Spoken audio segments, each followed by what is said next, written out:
Continuación de la lectura hacia el despertar a sí mismo, una aproximación a la enseñanza dejada por Gurdjieff, por Jan Weise. Bienvenidos, estimados oyentes. Vamos a continuar con el capítulo Centros y Funciones, parte 5. La estructura misma de los centros merece ser examinada en detalle. Como no utilizamos sino fragmentos dispersos de ellos, nos resulta difícil reconocer esa estructura y tener de ella una visión de conjunto. Una primera característica de los 4 centros inferiores de la máquina humana es que pueden ser receptivos al lado positivo o al lado negativo de cualquier impresión que les llegue. El buen funcionamiento de los centros con relación a uno o a otro aspecto que les pueda traer cualquier impresión que reciban es de suma importancia porque estos dos aspectos, positivo y negativo, de toda cosa, son necesarios para una justa orientación en la vida. La mayoría de las veces, y esto depende de las características de la esencia individual, los centros son naturalmente más receptivos a uno de los aspectos que al otro, y solo después de prolongados esfuerzos de trabajo sobre sí, pueden llegar a ser receptivos de manera equilibrada a ambos aspectos simultáneamente. Desde este punto de vista, los centros pueden ser considerados como divididos en dos partes, positiva y negativa. Pero esta división toma una apariencia algo diferente según el centro considerado. A primera vista, tal distinción parece bastante clara, y lo es de hecho, en lo que se refiere al centro motor y al centro instintivo. Lo es mucho menos en cuanto al centro emocional y al centro intelectual. En el nivel del centro intelectual que constata, analiza, compara, asocia y coordina, en función de los datos grabados en los rollos, la actividad de la mente lleva a un juicio afirmativo o negativo, sí o no. La mayoría de las veces predomina uno de los dos y esta comprobación sirve de base para nuestros actos. Así, creemos escoger, decidir. No obstante, allí no hay más que una constatación mecánica en función de los datos exteriores actuales o grabados. No hay ninguna libre elección ni decisión alguna que nos pertenezca como propia ni sea tomada en función de una instancia individual superior, la de un yo autónomo y permanente, que tenga una comprensión y metas propias a lo largo de la vida. A lo sumo, se hallan pequeñas metas transitorias en función del personaje del momento y de las asociaciones grabadas en los rollos de las cuales dispone la mente. Y cuando en el trabajo de la mente se equilibran exactamente lo positivo y lo negativo, permanecemos en la indecisión. Pero debido a que en el hombre ordinario no existe nada por encima de la mente que pueda encargarse de sus constataciones automáticas para utilizarlas, dichas constataciones adquieren de por sí fuerza de elección y decisión. Es así como lo mental usurpa un poder al que no tiene derecho y que solo puede eventualmente ser contrarrestado por los deseos opuestos del centro emocional o la pereza del centro motor. Lo que llamamos de ordinario un hombre dotado de voluntad es aquel cuya mente fuerte, activa, claramente estructurada, ha aprendido a hacerse sostener por los deseos y hacerse servir por el centro motor. Sin embargo, no existe ninguna voluntad propia, ninguna libre escogencia o elección en función de una individualidad real dotada de conocimiento y que persiga a lo largo de la vida unas metas que sean objetivamente propias. Allí no hay más que el efecto de las circunstancias sobre el funcionamiento automático de una mente y de una máquina humana bien estructurada. Tal hombre, contrariamente a lo que él suele pensar, no es más que el resultado y el juguete de influencias independientes de él. En el nivel del centro instintivo, la división es muy clara, o al menos así sería si estuviéramos más atentos a la vida interior de nuestro organismo.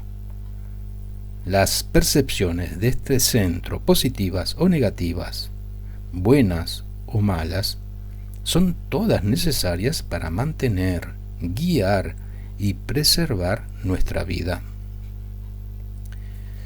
Mientras no hayan sido alteradas las percepciones positivas, buenas o agradables, percepciones sensoriales y percepciones corporales de gusto, olor, tacto, aire puro, calidades de alimentos, temperatura, son todas testimonio de condiciones saludables para la existencia.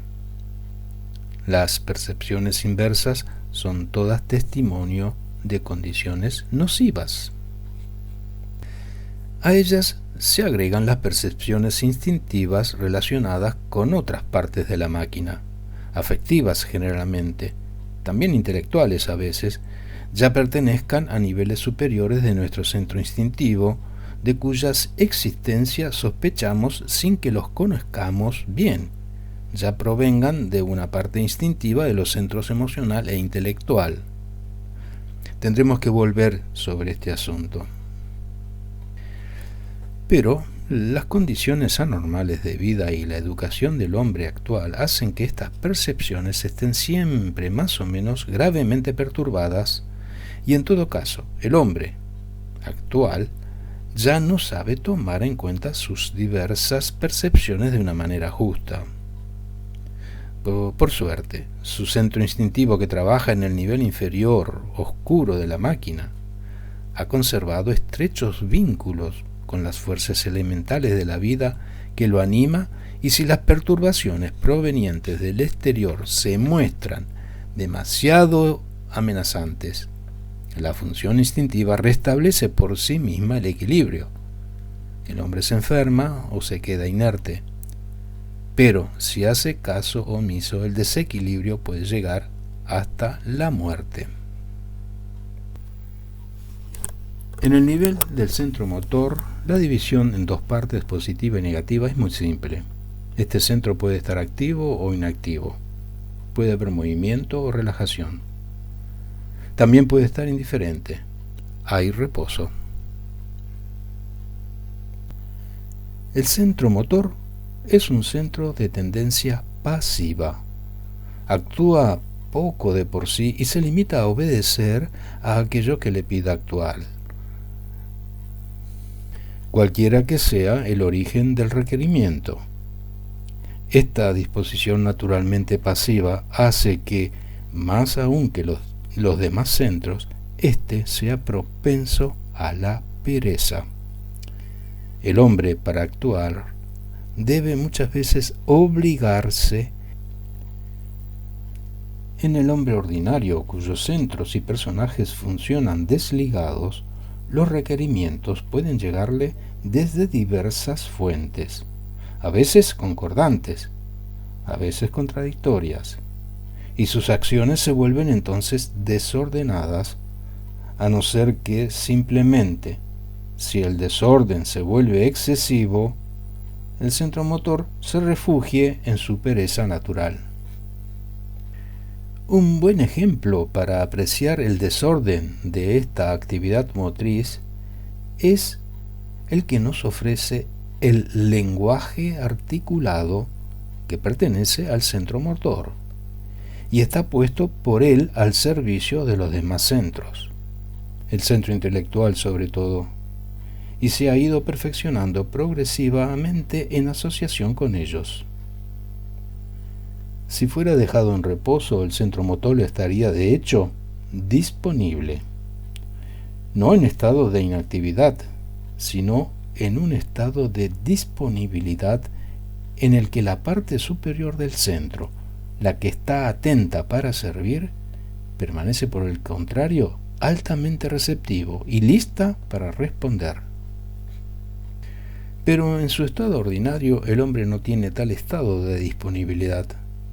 Aún fuera de toda actuación verdadera, su centro motor es requerido continuamente por el personaje del momento y toma siempre con él la actitud correspondiente.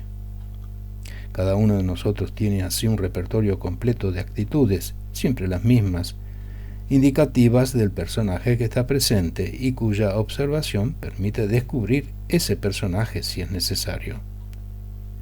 Y debido a las asociaciones mecánicas recíprocas, la reproducción artificial de cierta actitud tiende a hacer que aparezca el personaje correspondiente.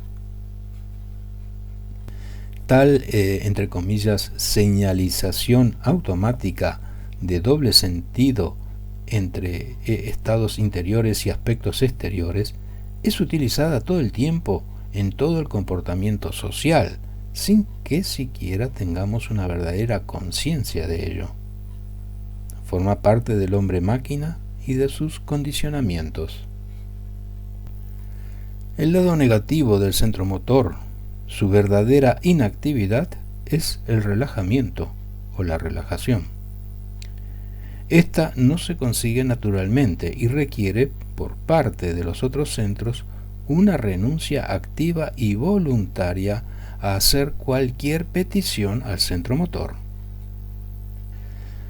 Hay diversos grados en esta relajación según sea más o menos profunda la desconexión, y allí pueden distinguirse, con una utilidad inmediata, 3 planos principales, aunque de hecho son más de 3.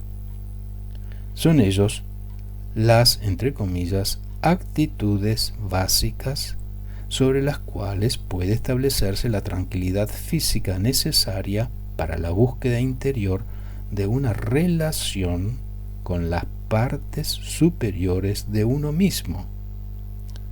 Como tales, son la etapa preliminar de los ejercicios de contemplación y de meditación.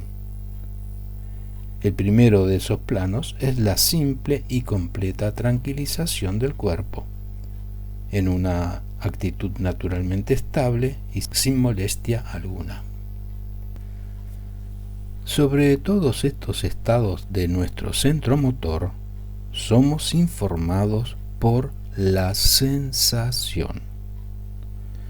De todas las impresiones interiores que tenemos de nosotros mismos, la sensación física es sin duda la que nos resulta más inmediatamente accesible, la más, entre comillas, concreta, y la que menos se presta a imaginaciones engañosas. Su control es fácil. La sensación que recibimos de nosotros mismos está ahí o no está, según estemos vueltos hacia nosotros mismos o dirigidos hacia lo exterior. Por eso es que ella puede ser considerada como una de las mejores pruebas de la realidad de los ejercicios de toma de conciencia de sí. Vivimos nuestra vida ordinaria sin que lo sepamos, con una sensación constante que nos informa continuamente sobre nuestras posturas, nuestros movimientos, nuestros desplazamientos, pero solo aflora a la conciencia cuando un imprevisto sobreviene y la perturba. Al mismo tiempo que nos olvidamos continuamente de nosotros mismos, perdemos también la sensación de sí y su reactualización forma parte de todo intento de despertar a sí mismo. Finaliza aquí la parte 5 del capítulo Centros y Funciones. Muchas gracias, estimados oyentes, por haber escuchado. Hasta la próxima semana.